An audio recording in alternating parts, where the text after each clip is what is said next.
안녕하세요 여러분, 17층 브리핑룸입니다. 오늘 영상에서는 시장 참여자들이 무조건 봐야 할 핵심 경제지표 8개를 모아 지금 시장이 과연 기회인지 위험인지 깔끔하게 정리해드리겠습니다. 첫 번째는 시장의 긴장도를 보여주는 지표입니다. 빅스, 변동성, 상관계수 등 시장 위험을 알려주는 지표들이 전부 4월 초보다도 더 낮아졌습니다. 쉽게 말해 시장 참여자들은 지금을 위기로 보지 않고 있다는 뜻인데요. 하지만 너무 조용한 게 오히려 불안할 수도 있습니다. 긴장이 풀렸다는 건 예상 못한 변수가 터지면 더 크게 반응할 수 있다는 뜻이니까요. 두 번째는 물가 흐름입니다.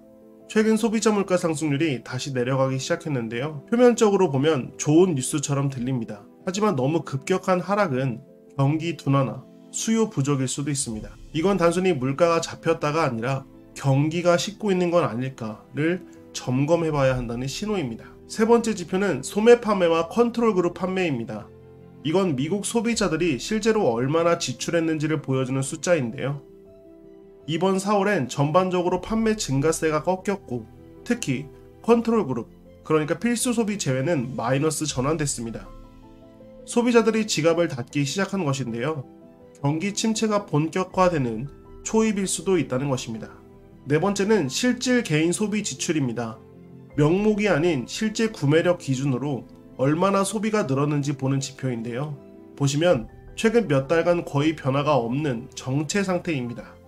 이건 물가나 임금 변화에 큰 영향을 못 받고 있다는 뜻입니다. 소비가 더 이상 살아나지 않고 있다는 해석이 가능합니다. 다섯 번째는 RSI 지표.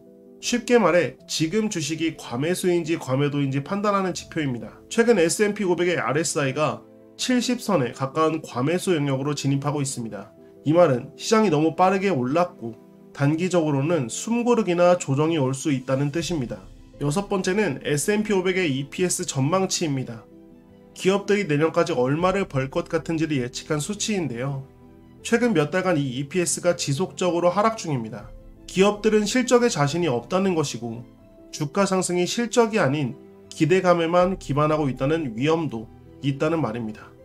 그렇기 때문에 기업의 EPS 전망치가 낮아지고 있는 상태에서 S&P 500의 주가가 과매수 영역에 있다는 것은 상당히 공포스러운 분위기로 갈 수도 있다는 그런 부분을 말씀드리고 싶습니다. 일곱 번째는 미국의 무역정책 변화입니다. 대중국 관세를 낮추는 것처럼 보이지만 실제로는 중국과 거리 두고 캐나다, 멕시코, 기타국 수입 비중을 늘려 전체 관세율은 거의 비슷하거나 오히려 올라갔습니다. 즉 미국은 지금 공급망 리셋과 제조업 재배치라는 더 큰 전략적 목표를 추구 중입니다. 마지막은 S&P 500의 지수 흐름입니다. 4월 급락으로 손실이 났지만 최근 반등하며 연초 대비 손실을 전부 회복했습니다. 중요한 건 이 회복이 실적이나 펀더멘털에 기반한 게 아니라 심리적 회복에 가깝다는 점입니다. 다음 분기 실적이 좋지 않으면 다시 하락할 수도 있다는 얘기죠. 이번 지표들을 종합해보면 겉으론 괜찮아 보이는 미국 경제 속에 곳곳에서 소비 둔화, 실적 악화, 과매수 신호들이 보이고 있습니다. 지금은 단기 반등에 올라탈 시점인지 아니면 다음 기회를 기다려야 할지 냉정하게 판단해야 할 때입니다. 오늘도 여러분들이 영상을 즐겁게 봐주셨다면 구독과 좋아요 부탁드리겠습니다. 여러분 17층 브리핑룸은 여러분의 관심과 사랑으로 더욱 성장할 수 있습니다.